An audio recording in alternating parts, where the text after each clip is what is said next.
Let's jump in to this story that I've never heard before. So the story that Heather has never heard before, and by that we mean Heather has heard an entire hour of me telling her the story incorrectly.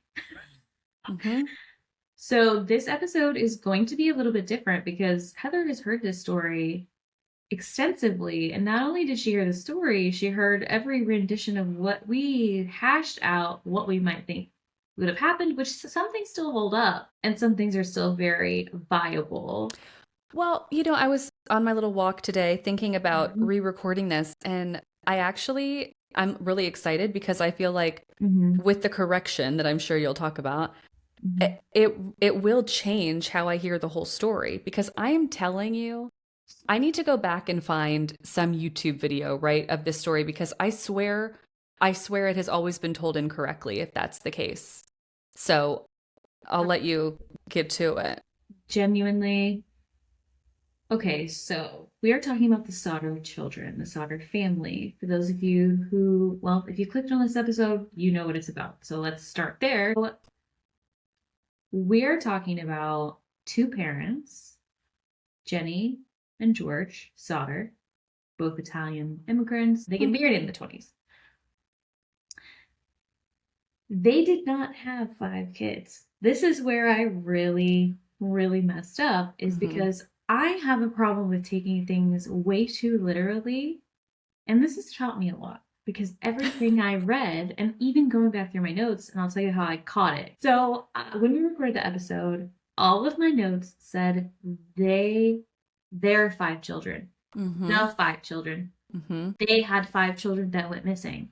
So when I read that, and I'm doing all this research and reading all these articles and everything, I somehow compartmentalized that and fragmented it away until I went back and was re-listening and editing things and looking at my notes and found a couple discrepancies. And I was like, wait a second, that doesn't make any sense. And it doesn't hmm make any sense is because they had five other children. So they had 10 They kids. had 10 whole kids That's total. so many children. It was, yeah, let's start there. Maybe that's part of why I didn't fully receive the fact that it was 10 kids, is because I can't even I can't comprehend a fathom that. family of 10 children. Mm-mm. Being an only child myself, I'm like, I just can't even imagine. They had 10 kids total. One of them was actually off to war. Oh. So their second to oldest son was off at war. Actually, so devastating to he survives the war, comes back home, and five of his siblings have just vanished. Let's start in the fall of 1945. Sounds great. So in the fall of 1945, they have a total of nine kids in the house, and Jenny and George are, doing their thing as homeowners do. And when someone knocks at the door, they answer it because in those days, that's the only way that you really communicate with the people around Oh my God. you. Now I can talk through my doorbell and I still don't respond when people knock at my door. I'm like, no, I you don't need to mean, know I'm in here looking at you.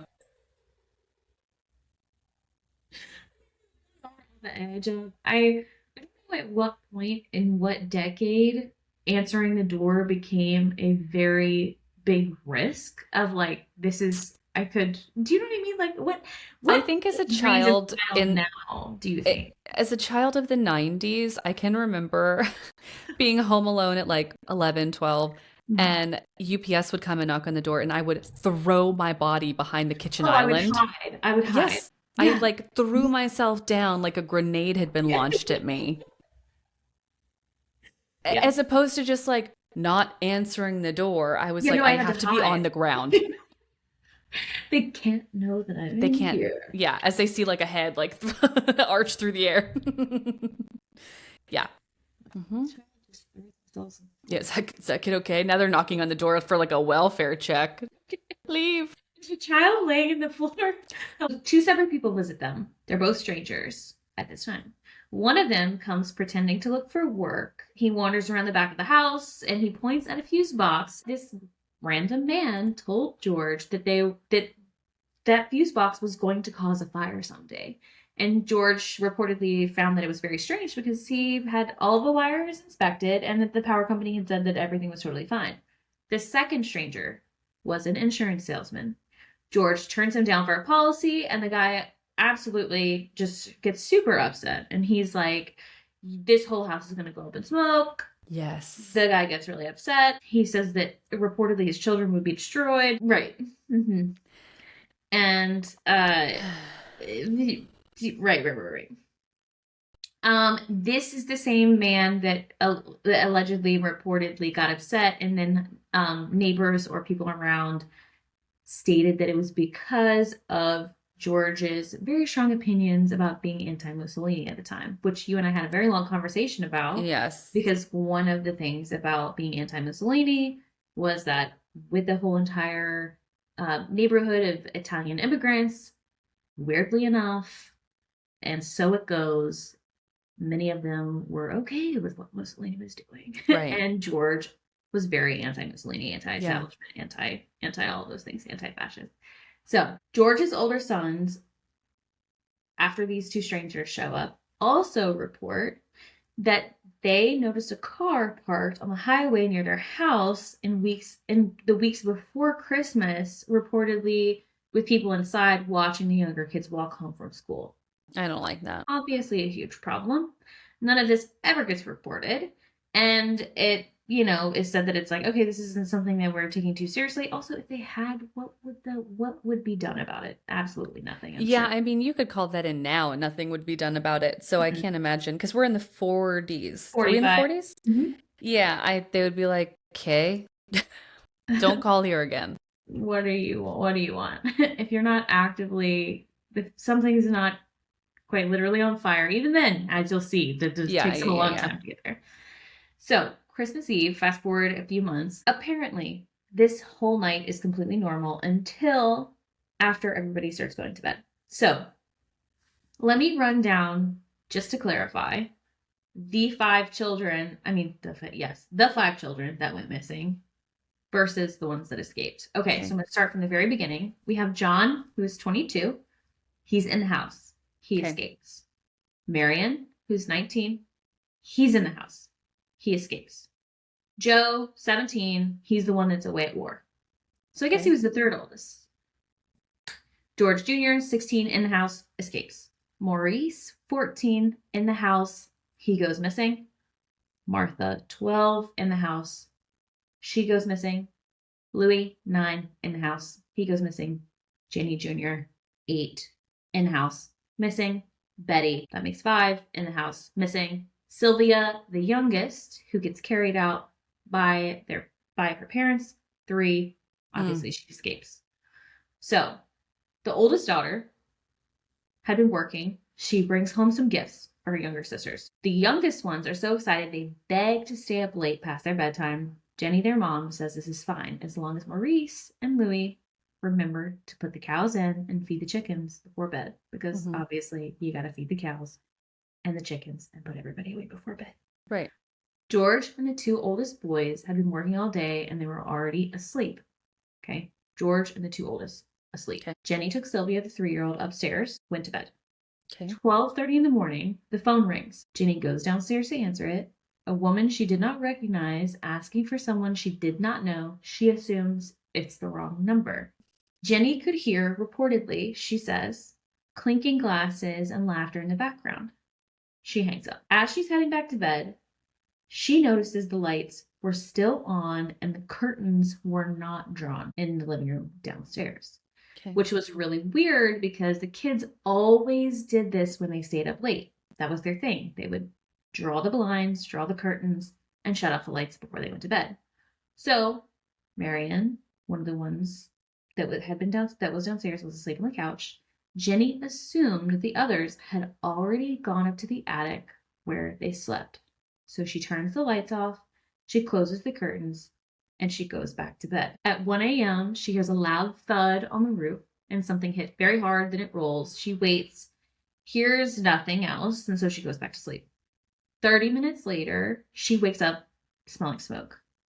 The office area right near the phone line and the fuse box was completely on fire. She woke George, he woke the older boys, the 6 of them got out.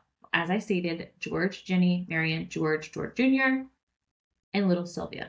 And they're I think you explained this, but they all sleep in the attic together, or are they spread out through the They're house? spread out throughout the house. Okay.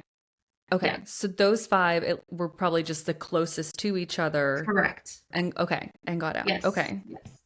So the staircase at this point is already up in flames. They couldn't get up, so they were screaming up to the five kids who were in the attic, It's which so were, scary. I know, it's so scary. Maurice, Martha, Louis, Jenny Jr., and Betty, and they got nothing back. Hmm. And so at this point, everything that could possibly go wrong did. As I have already told you before, and you know a lot of the things that went wrong, but Hmm. those of you listening probably don't, unless you know the story. But the phone inside did not work at all.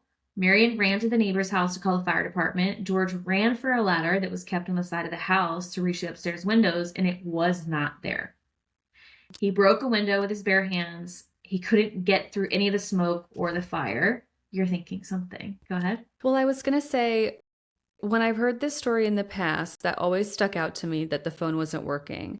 Mm-hmm. However, if the phone line was closest to one of the bedrooms where the flames were, which is what it sounds like from what you were saying about the first girl that woke up, that's actually way less weird. Right, Because if it because just burnt the line up, of course the phone's not going to work. it's because it's this is not It's that's yeah, the only it's been burnt. Because that was my thing, was like someone's cut the cut the phone phone line. line. But if the phone line is on fire, And it's in the near the office area. Yeah. yeah. So I'm backtracking in my own brain there of because I want to run to suspicion of like the phone's not working. But then it's like, Mhm. well, Well, I think that's what winds up sure. happening is because even later on in my notes, there's this whole like rendition where it is believed that one of the people who there was this man who reported who no not allegedly or reportedly there was this man who pled guilty to stealing something from their property, and he also stated that he cut their phone line, but that he had nothing to do with the fire. Interesting. But that was Okay. never Corroborated. substantiated. Right? Yeah. Yeah, yeah. So it's just there's so much confusion there because I thought Yeah. the same thing. But the ladder being gone, I still find very strange. Yeah, and they wind up finding the ladder later on after all of this happens down a 75-foot embankment. So it looks as though it was just chucked down a nearby embankment, which is really Weird. bizarre. Super Yeah. weird. You can't, I mean, that in and of itself is just so bizarre. Hmm. So after trying to, after breaking the windows, trying to get through, George cannot get through and pass this fire. He tries to start up his two trucks to get them close enough to climb up to the attic Hmm. window, but neither one of them start, despite both of them having worked perfectly fine the day before. And then the only water that they had outside was in a big barrel, but because it was Christmas, it was frozen. Frozen. Yes. So the whole house burned to the ground in 45 minutes. The fire department did not show up until after sunrise. And then the chief later explained that he couldn't drive the fire truck himself and that he had to wait for someone who could drive it, which super sus. Why I can't the still fire chief think drive the I fire truck? see, but I think it wasn't that he did not know how to operate it. I think he was He was drunk. drunk. Yeah. That does make so much, and it's Christmas Eve. Yeah, that just Uh-huh. makes so much I sense. think he had probably been, throwing back a few eggnogs and was like, I can't drive a I truck. can't drive the truck. I just can't Hmm. do it. So by 10 a.m., Christmas Day, the fire chief told George and Jenny that they had searched all of the ash of the fire and found absolutely no bones. So this is where we have the conversation about how hot bones have to be Yes, to be because completely turned into ash. And even then, as we know, if anybody's ever dealt with cremains, so you I was get about to chunks say, in there. yeah, you get some bits and bobs. You It's get not some bits just and like bobs. dust. It's actually super. We no one forewarns you. Very strange experience, I'll Yeah, say. it's a little Like, I jarring. think it should come with a little like label of like Yeah. what you're getting into Yeah. when you go to separate it up into different things. Yeah, it's a So crunchy peanut butter. It's not a smooth it's not a experience. Yeah. smooth experience. I mean, the fire.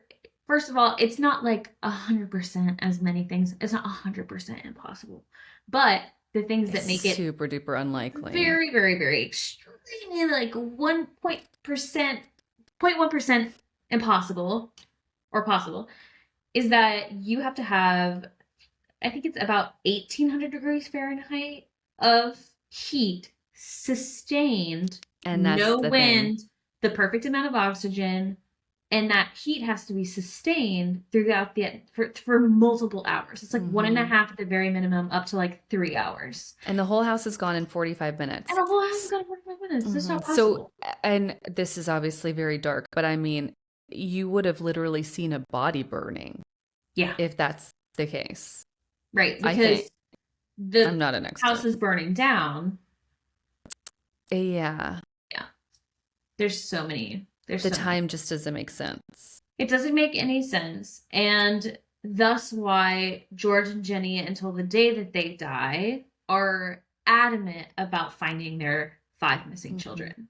So the official conclusion, though, is that the coroner held an inquest the very next day and ruled it an accidental fire caused by faulty wiring. And all 5 death certificates were issued for their children on December 30th. You know, I have a lot of thoughts, Uh huh. and honestly, most of them haven't changed from when we did this episode wrong. Because I still think the phone call to me feels like making sure that someone's at the Is house. there? Yes. And here's why. It in the 40s, for the most part, you're still dialing an operator Ooh, to let's get in touch with throw someone. up a photo of the phone here. Yes, because I did find that whole little situation. But so if you call an operator and say, connect me to Hmm. the Sodders, obviously, Yeah. they're gonna connect you to the Sodder house. It wouldn't be like, I'm looking for Jane Sodder, and they're gonna be like, sure, this is close enough. Like Right. it doesn't, so it's just hard to believe That that is such a good point. someone would be connected to the house and then asking for someone that doesn't live there. Now, that's not to say they couldn't dial a wrong number. You didn't have to call an operator, Hmm. but still seems weird. It's Christmas Eve. Maybe they're not there. I need to make sure they are. And that's what the phone call was about. His truck's not starting, I don't necessarily think is suspicious because it's cold. Cold. Like that happens with older cars and Yeah. now, but I mean, even then, if it was a current car, it can happen. And so again, that's not weird. And you know what? I'm even willing to say that the guy that came through and said, your whole house is a powder keg. Honestly, maybe it was. And Yeah. maybe he sincerely was like, you're an irresponsible parent if you don't let me fix Hmm. this because I can see that this house is in danger. Maybe. I don't And it know. could be a cope that George is like, the power company said the wiring is fine. It wasn't the right. Like you can swing Exactly. it. Right. Right. Right. Exactly. So, like, I can go either way in so many of these scenarios, but what I Yeah. can't go either way on is that the latter, maybe, on a different side of the house, sure. Thrown down an I know. embankment, I know. no, I can't get that. And Yeah. then the, honestly, the fire truck coming so late, I, I wish that I was surprised, but from everything that we've heard, and anyone else that listens to true crime podcasts knows that that was just sort of the thing. It was kind of a coin toss of like, will you be helped by the Yeah. people that are supposed to help you, or will Yeah. they not do anything? And then will they come and destroy your crime scene? Mhm. The other feeling that I'm feeling is that it's hard for me to believe that a search was so thorough that they found no fragments because unless they were out there with a sifter, I know. it's there very well could have been bone fragments or something, and they could have said, okay, very clearly someone this happened. So I'm so on the fence of like, is nothing there because they vanished? Because I don't buy that the fire was hot enough. Sorry, just Yeah. don't. Me neither. Or is nothing there because it wasn't that thorough? Mm-hmm. Mm-hmm. That feels like the three options, right? Mm-hmm. Is that one, the children did die in the fire. Their remains were never found because it was Because it was a poor bad investigation. investigation. The second one is that they were either taken from the home, escaped somehow, are missing, vanished. Mm-hmm. The third one is what? Why did I think that there was three? The third one is that they were, okay, kidnapped, died, or that they ran away. Was that one too? That they escaped, ran away, Or were kidnapped, kidnapped, or really did die? or really did die. Well, I guess it only leads it to two things: is that they either really did die in the fire and it was a poor investigation, or that they were either taken out of the home, or they left, or escaped, or were Mm-hmm. kidnapped. So those are the two options, I guess. Mm-hmm.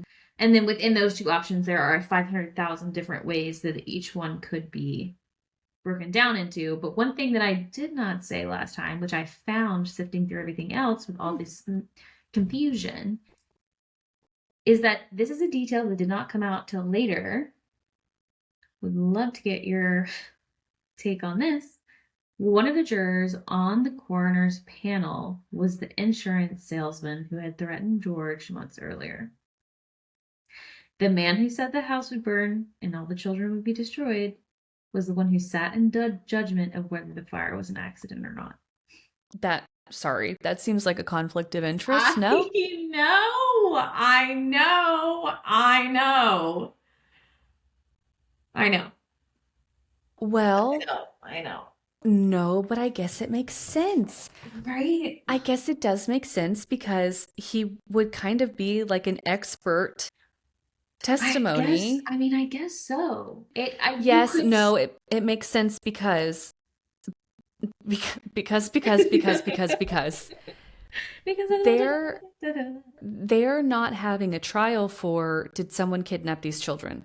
no. They're having a trial of was the fire an accident or did someone set it for insurance, Mhm. right? Mhm. The children are not a part of this.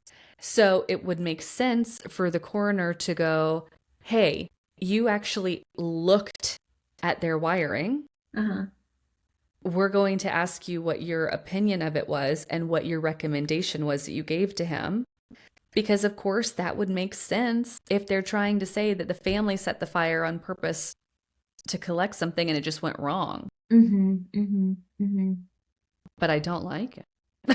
I don't like it either, but what you're saying does make sense, right? That I was thinking it was the other way around, that the same man who is the insurance salesman happened to be working with the coroner already, right? And no, I'm sure he was called in. You think so? Yeah. Because, I mean, it would be a matter, I'm sure that it was like testifying, right? To say, how did you find the wiring? And he would have said, really bad. The insurance salesman comes to them a few months before the firing happens. He says, I have a policy that you should put on your house because your wiring is so faulty it could kill you and all your children. George says no. The insurance salesman gets irate. Then he leaves. I can only imagine that the way that insurance sales went back in the day in the 40s is probably much different than it looks now. For sure. And it was very door to door. But I mean, yeah, I mean, maybe they did. Maybe they really did knock on every door and go, I've been looking at your house. Right. And it looks like it's going to catch on fire. Say he does. The insurance salesman comes up. He's like, this is a house I could potentially get a policy on. I'm going to find everything I can to support to scare you. The evidence that you should have a policy on this house. Yeah. That makes sense. Which is still really confusing because the whole, to your point, is like, well, then if you get it fucking fixed, what's now support? You know what I'm saying? Like, if you get the problem fixed, it's more of a home inspection, is what we're saying. Because I mean, to be fair, insurance is a racket. Always has been, always will be. Yes. But I'm following you because it's like it makes me like giggly because it literally is so confusing. Okay. Interestingly, what it does instead is almost make it look more like the fire was set on purpose by the homeowner. Because if the insurance guy is on the coroner's little jury or whatever going, yeah, I told him that his wiring was so dangerous and faulty that it was probably going to catch on fire, and he would be irresponsible not to take insurance out on the house. I guess we're only saying the house, because it was so likely. Because then what you've done is arm the homeowner with, okay, so that means if the house were to suddenly catch on fire, it won't look suspicious and I can collect an insurance policy. So, like, I just don't. Okay. Something that. Unless he was also selling life insurance, because then it's like, I don't know.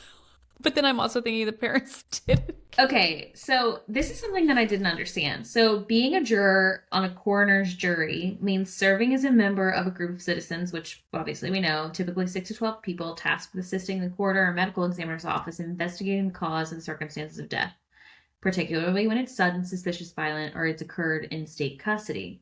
Unlike a criminal trial jury, a coroner's jury does not decide guilt or innocence, but instead focuses on identifying the deceased and determining how, when, why, and where they died. Okay.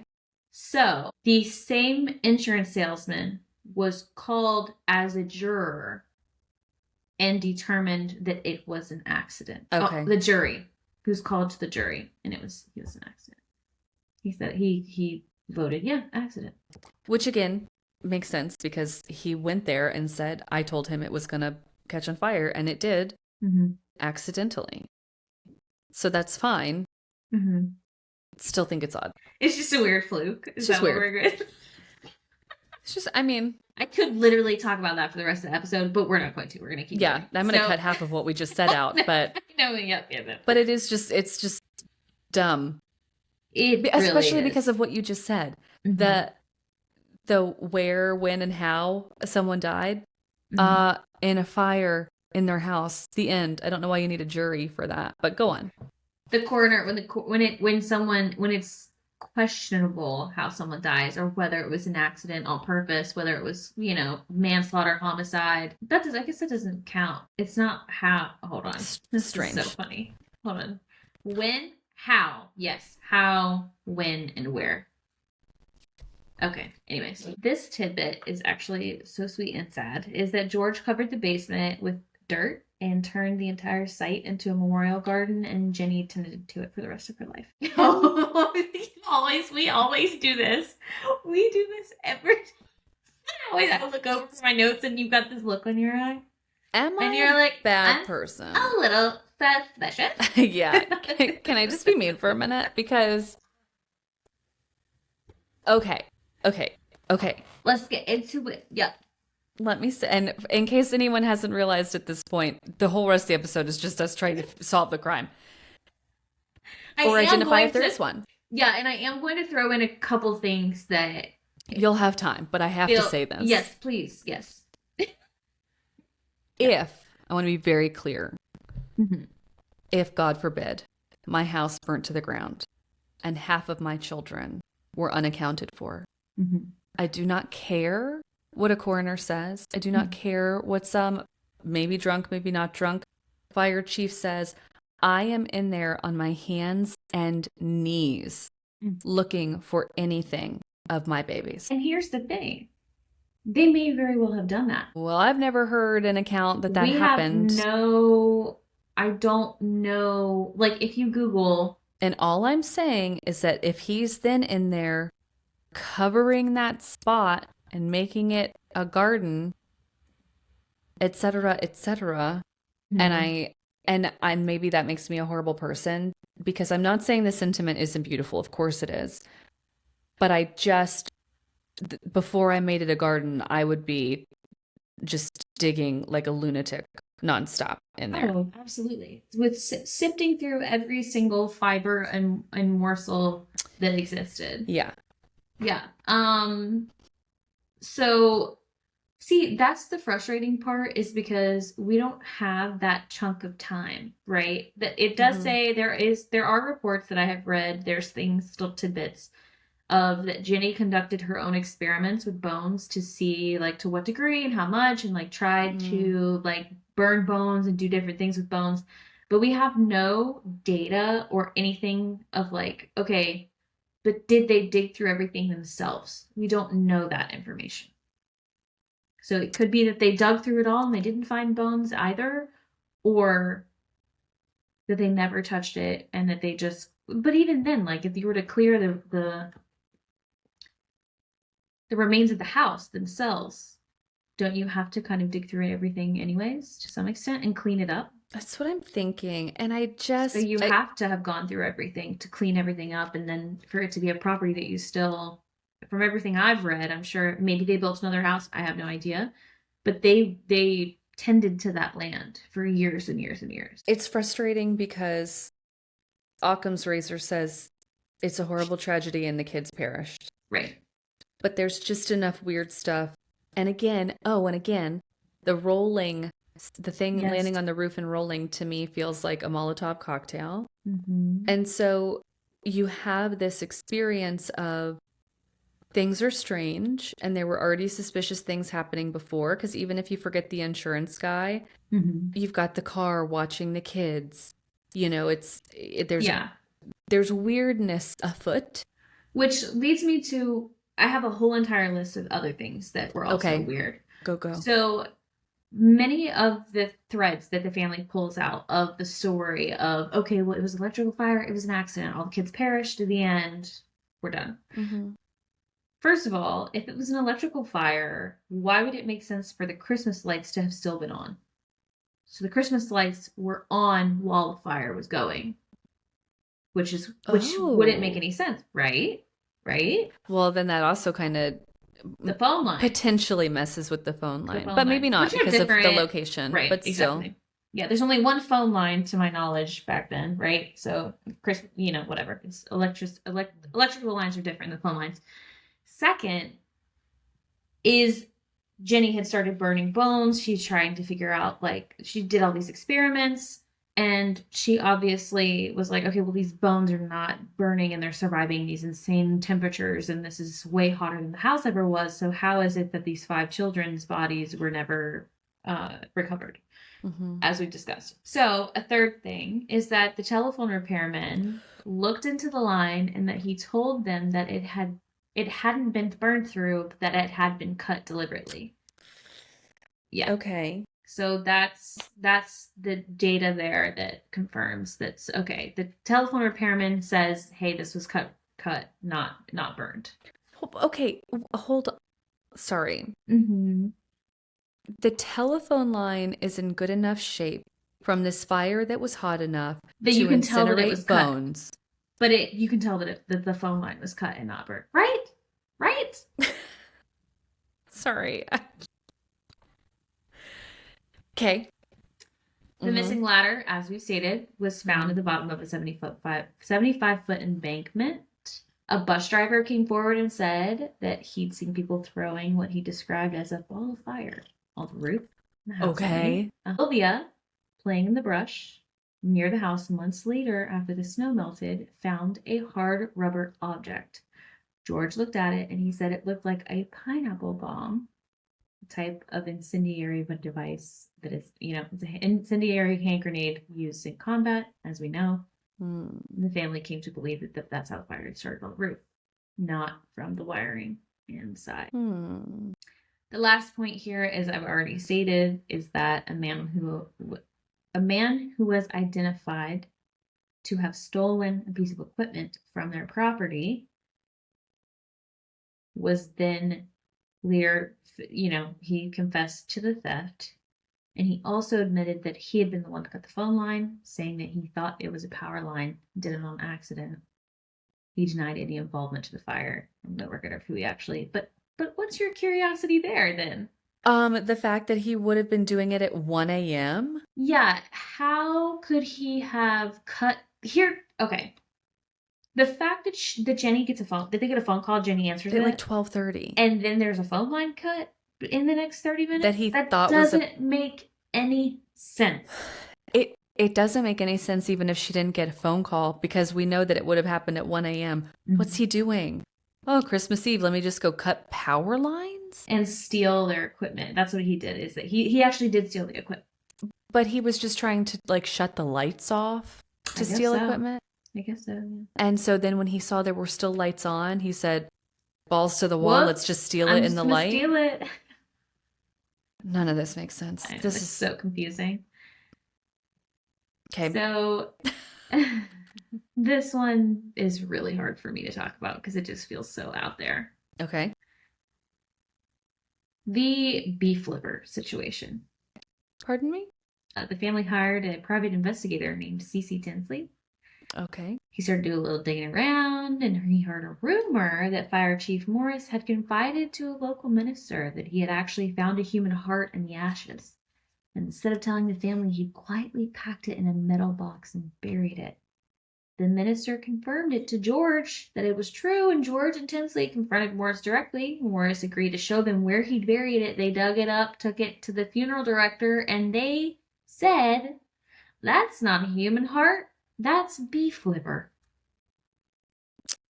And Morris had gone and so the story circulated afterwards that Morris had gone and gotten a beef liver and buried it there himself, hoping the family would find it and accept that their children's remains were there and in a stop asking box? questions in a metal box. They thought if they come across this object in a metal box, instead of going, why is it in a metal box? They will be like, good, here's a heart. The thought process behind this is that if you were to leave it doesn't, first of all,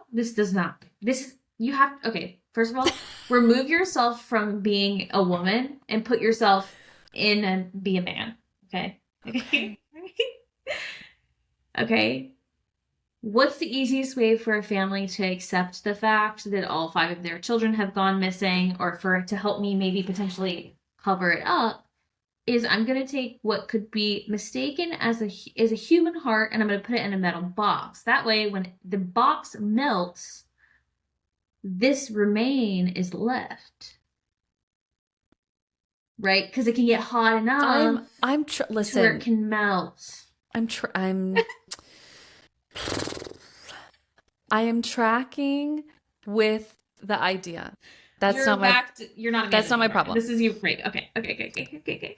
What I'm having trouble with is that instead of just getting like a bone, he thought an organ makes sense. I know. What? I know. Okay. It obviously raises questions as to what he was trying to protect. If anything, what in the fuck is this about? It doesn't make sense. I don't understand. This is so weird. Yet again, another weird thing to add more confusion. So, as I said before, later on, 1949, George. Sorry. I also just remembered like how gross that would be. Yeah. Ugh. Okay. After that long, a beef liver in a tin box. Just maggots absolutely got through that box. I know. Make no mistake. Oh my God. Mistake at all. Okay. So George eventually got a pathologist involved. His name was Oscar Hunter, to supervise a thorough new search of the site. They did find bone fragments, human vertebrae, all from the same person. But when they were sent to the Smithsonian Institute, the conclusion was that the bones belonged to someone who was older at the time of death. And their oldest missing child was only 14. These bones ranged between 16 and 22. Which is like, to me, I'm like, okay, is that not old enough? But whatever. Apparently it wasn't. The bones also showed zero evidence of fire exposure. Their best guess. At what point do we think that the parents are just like serial killers? No, I don't think that's part of this. There's just like a mass grave beneath their house. So George does say that they think that it had come from the cemetery dirt that he had used when bulldozing the fire site. So apparently that then when he did clean it up and they did but why would you use graveside dirt? In the 40s, I feel like there's an abundant amount of dirt that you could get from places. Why would you use that in a graveyard? 1, you wouldn't.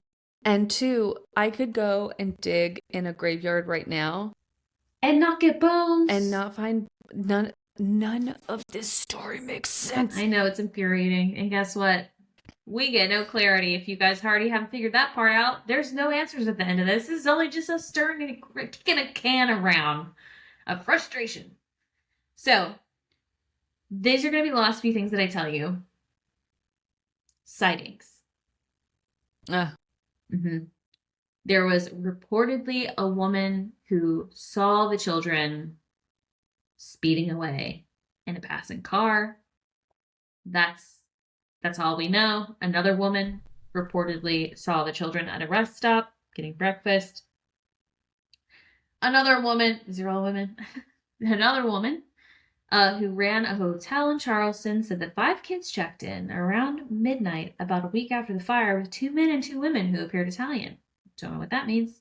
yeah. When she tried, maybe it's them speaking Italian. That was the thing. Let's hope that was it. Yeah.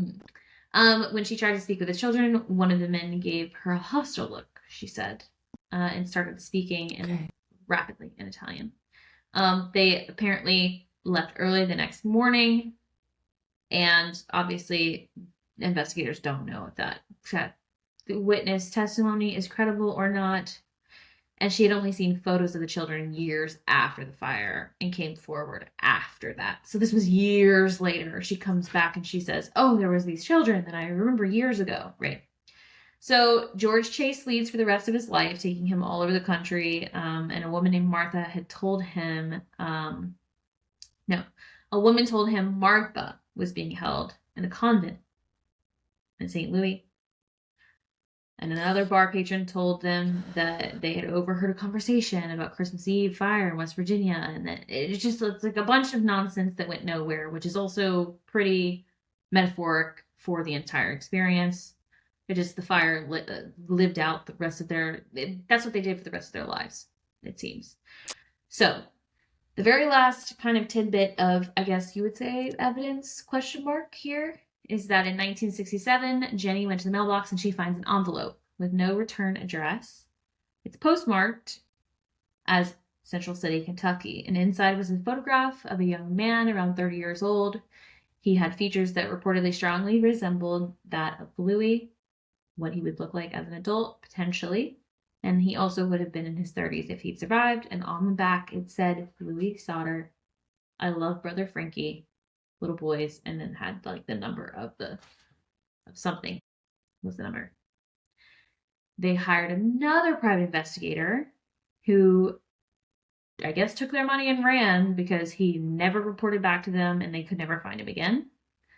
I also don't know if they paid him yet, so that was just my take of the whole thing. Yeah. And the family added a photo. They had a billboard. They had a billboard looking for their kids, and they had added the suspected picture of Louis to the billboard. And anyways, it's very, very sad. It continues on. George dies in 1969. Jenny lives for 20 more years. She dies in 89, still looking for her children and tending to this memorial garden. Sylvia, the youngest, who was 3 years old when she escaped in her mother's arms, kept this story alive for decades, and she said that the fire was her earliest memory. Oh, jeez. Mm-hmm. And she was the last surviving child of the Sodders, and she passed away in 2021. First of all, it's horrible. I know. Regardless of if it's suspicious or not suspicious or who is suspicious or not, it's horrible because at the end of the day, 5 children were no longer where they should be, one way or another. I think the problem I have with following the idea that they were taken is that it would be unbelievably difficult to get 5 children and then hold 5 children. And even if you were going to split them up or do something heinous with them, to get 5 kids in a very short window of time, it just seems implausible. Well, that's the thing about, so the short amount of time thing, if we were to run that back. So when Jenny goes down the stairs to answer this phone call, she hangs up the phone. So Jenny goes back downstairs, or yeah, well, I guess she does go back. Jenny goes downstairs because the phone's ringing. She answers the phone. They have the whole phone call situation, hangs up the phone. She goes back up. She goes to go back to bed and realizes that the curtains aren't drawn. Remember, like we talked about? Excuse me. The curtains aren't drawn and the lights are still on.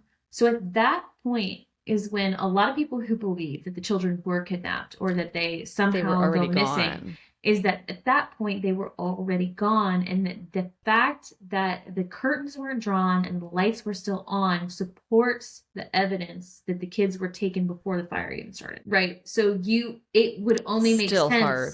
sense. It would only make sense that if we were to follow that through line of, okay, they were kidnapped or they're missing or whatever, is that they were taken out of the house first and then the house was set on fire. And that's what a lot of the people who support that are like, yeah, That's what they think. Crow missing, they lived. And then to, further lean into the like neighborhood vibe, everything that I read was like some things could lean more that the neighbors didn't like them because George was very vocal about being anti-Mussolini, and then other ones were like everything that could ever have possibly, they were supported by their community. It's like I've seen both things play out, so it really feels like you can morph this story around any situation that you And believe that's the happened. thing. Yeah, because I mean, too, and again, I'm making a lot of assumptions, but Mm-hmm. I think even if you think someone's a horrible person or politically you do not align with them, if their house is on fire and their children are missing, Right. I I think I think probably you would at least recognize that the children are separate from your Yeah. issue with that parent. Mm-hmm. And I would like you to would believe want, that in humanity. right? I Yeah. mean, Yeah. I don't know. And I, look, I'm saying that in a time where it's not lost on me that like it's not hard to like really picture what that might feel like. Mm-hmm. But still, I mean, these are kids. So I don't know. I We feel more confused now than you were before because when isn't we that I record, really do. yeah. So when we recorded it the first time, it felt very like more suspicious of the parents. Because again, as a reminder, Jerry and I thought, and listen, I'm telling All you, of the children were dead. they only had five and they were all missing. And I was Yeah. like, yeah, and Mm-hmm. the parents are suspicious and they did something and that Yeah. makes sense. And so now knowing that it's half their kids, It really doesn't make it's sense. weirder almost because again, I still think it makes perfect sense that the children were lost and it's tragic and it's awful. And if it happened today, we would find bone fragments, we would find something, and it Mm-hmm. would be much clearer that this is what happened. But because it was the 40s, it just didn't. But there's so much weird peripheral stuff I know. that it's too much to just go and that's that and that's awful. And that's why this has become such a popular true crime story is Mm-hmm. that even if you take the sensationalization out of it, it's like you can't help but let it creep back in because it's like, but but that's weird. It is so weird, and you have to fall under the assumption that the parents either dug relentlessly through these remains looking for their children's Mm-hmm. bones, or they didn't. Mm-hmm. Mm-hmm. Yeah. Because if they did, which I would hope they would, I just have a hard time thinking that nothing would have been found. And if they Right. didn't, I find that very odd. Right. So if they did and they still found nothing, where the fuck did the kids go? Mm-hmm. And if they didn't, Why? why wouldn't they have vigorously dug through the bone? Which leads me to what I was thinking while I was redoing all of this. Is it so hard to believe that you could dig through remains and convince yourself that you didn't find fragments of your children? Mm. Which is the most devastating thought of them all. As I was like, Oh. oh, I wonder if this is truly just a giant deeply traumatic, of course, traumatic event where you have to convince yourself for a myriad of different reasons Yeah. that there are no remains and actually those aren't bones. Oh, yeah. Oh, And it's not our fault and someone took them. yeah. Okay, well, maybe you solved it. I Because don't like it. because if an insurance salesman did come Said, by and said, this is pretty bad. this is going to be your fault if all of your children die. Yeah. All right. Okay. I think you're on to something. And that's where I landed. But I also didn't, you know, we obviously didn't want to leave with that, but that's I could land there. I will forever think that there's weird stuff. totally. And I mean, it's weird either way, no matter what. Even if that is the case, what did they throw the ladder down the embankment themselves? Like, this right. just doesn't make any sense. Yeah, there's too much I think that's just strange in the lead up and the aftermath and every other part. And I still think as nonchalant as it seems, that phone call will always be weird to me. I I don't know. But And Jenny's the one that reported it. yeah, I don't know. I don't know. I think that's I remember when I edited it the first time that I cut so much out because we did what we're doing now and Yes, and what what I we're could gonna keep do doing again. for hours of just like, well, but also, and I know that that's just that's the thing about an unsolved case. Yeah. And I think that that's what's hard about this one too, is because I think it would, in a lot of ways, be very easy to go, it's not an unsolved case. We know what happened. It was tragic. The end. But there's just enough that it's like, well, but we didn't have any solid proof that those kids, were lost that night. And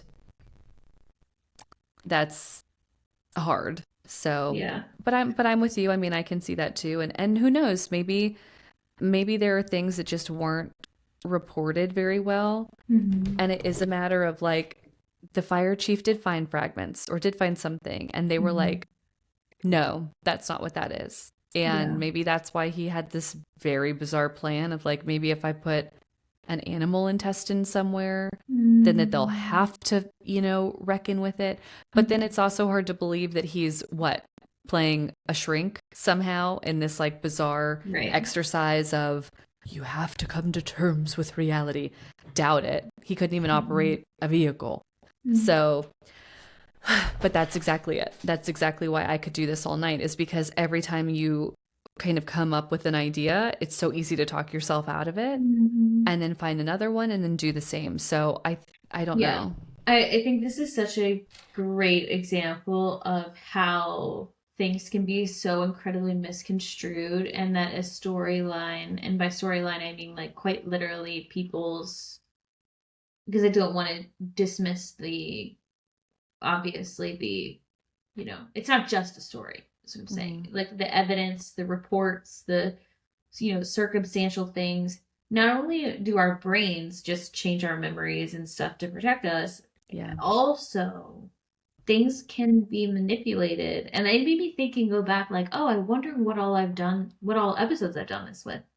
Of like, I'm thinking about it a certain way and then I'm presenting it that way. And I'm like, I feel like I do a pretty good job at like trying to be as like, unbiased as possible.